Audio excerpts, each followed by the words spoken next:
తెలంగాణ రాష్ట్ర అభివృద్ధి ధ్యేయంగా ముందుకు వెళుతున్నారు సీఎం రేవంత్ రెడ్డి. ప్రభుత్వం ఏర్పడిన ఏడాదిన్నర కాలంలోనే 3 లక్షల కోట్ల పెట్టుబడులు సాధించి రాష్ట్రాన్ని అభివృద్ధి పథం వైపు నడిపిస్తున్నారు. తెలంగాణ రైజింగ్ 2047 విజన్తో సీఎం ముందుకు సాగుతున్నారు. తెలంగాణ సామాజిక, ఆర్థిక, విద్య, ఉద్యోగ, రాజకీయ కుల గణన, బీసీలకు 42% రిజర్వేషన్లు, ఎస్సీల ఉపవర్గీకరణ లాంటి చారిత్రాత్మక నిర్ణయాలు తీసుకొని దేశంలోని అన్ని రాష్ట్రాలకు సీఎం రేవంత్ రెడ్డి స్ఫూర్తిదాయకంగా నిలుస్తున్నారు. 2028 నాటికి రాష్ట్రంలో 1 కోటి మంది మహిళలను కోటీశ్వర్లను చేయాలనే లక్ష్యంతో ముందుకు వెళుతున్నారు సీఎం రేవంత్ రెడ్డి. ముఖ్యంగా యువత భవిష్యత్తు కోసం గొప్ప నిర్ణయాలు కూడా తీసుకుంటున్నారు. రాష్ట్రం ఏర్పడిన ఏడాది కాలంలోనే 60,000 ప్రభుత్వ ఉద్యోగాలు భర్తీ చేసేందుకు కూడా నిరుద్యోగులకు కొండంత ధైర్యాన్ని ఇస్తున్నారు. తాజాగా ప్రధాని మోదీ అధ్యక్షతన జరిగిన నీతి ఆయోగ్ సమావేశంలో సీఎం రేవంత్ రెడ్డి తెలంగాణపై కార్యాచరణను కూడా వివరించారు. సమావేశం అనంతరం ప్రధాని మోదీ భారీ పరిశ్రమల శాఖ మంత్రి కుమారస్వామిని సీఎం రేవంత్ కలిశారు. ఈ సందర్భంగా రాష్ట్రంలో పలు అభివృద్ధి పనుల కోసం నిధులు సమకూర్చాలని వారిని సీఎం కోరినట్టు తెలుస్తోంది. తెలంగాణ అభివృద్ధికి సహకరించాలంటూ ప్రధాని మోదీని సీఎం రేవంత్ రెడ్డి కోరారు. రాష్ట్ర అభివృద్ధికి సంబంధించిన అంశాలు, పలు ప్రాజెక్టుల నిర్మాణాలకు కేంద్ర ప్రభుత్వం సహకారం అందించాలని ప్రధాని కోరారు. హైదరాబాద్లోని మెట్రో రైల్ ఫేజ్ 2 విస్తరణ ప్రాజెక్టుకు ఆమోదం తెలపాలని సీఎం రేవంత్ రెడ్డి ప్రధాని కోరారు. గతంలో నిర్మించిన 69 కిలోమీటర్ల ఫేజ్ 1 తర్వాత 76 కిలోమీటర్ల పొడవుతో 5 కారిడార్స్ ఫేజ్ 2 ప్రతిపాదనలను ఇప్పటికే కేంద్రానికి పంపామన్నారు.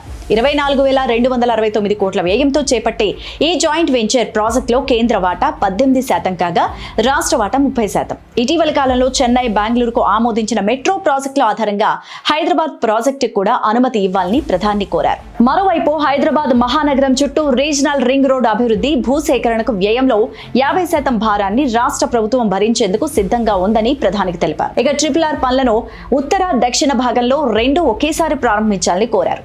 అలా చేస్తే వ్యయం తగ్గుతుందని కూడా వివరించారు.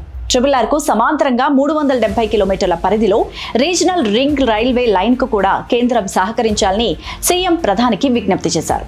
తెలంగాణలోని డ్రై పోర్టు నుంచి ఆంధ్రప్రదేశ్లోని బందర్ పోర్టు వరకు గ్రీన్ ఫీల్డ్ హైవే ఏర్పాటు చేయాలని కోరారు.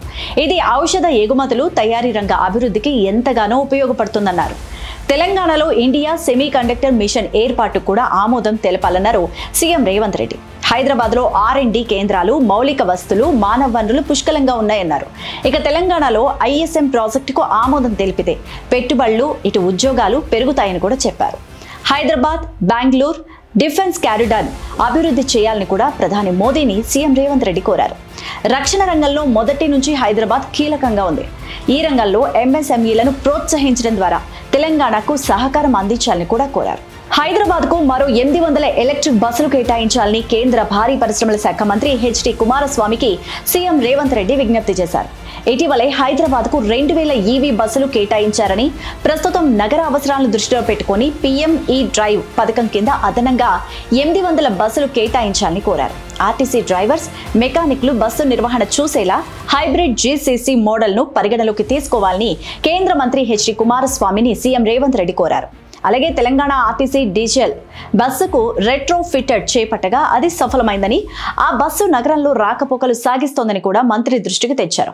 ప్రస్తుతం ఉన్న డీజిల్ బస్సులకు రెట్రో ఫిట్మెంట్ అవకాశం కల్పించాలని కేంద్ర మంత్రి కుమారస్వామికి ముఖ్యమంత్రి రేవంత్ రెడ్డి విజ్ఞప్తి చేశారు. ఇలాంటి ముఖ్యమైన బ్రేకింగ్, ఇంట్రెస్టింగ్ వీడియోల కోసం మన ప్రగతి పదం యూట్యూబ్ ఛానల్ ని సబ్స్క్రైబ్ చేయండి. ఆ తర్వాత లైక్ కొట్టండి, మాకు సపోర్ట్ చేయండి. ఎప్పటికప్పుడు బ్రేకింగ్, ఇంపార్టెంట్, ఫ్రెష్ న్యూస్ మీకు అందిస్తోంది మన ప్రగతి పదం.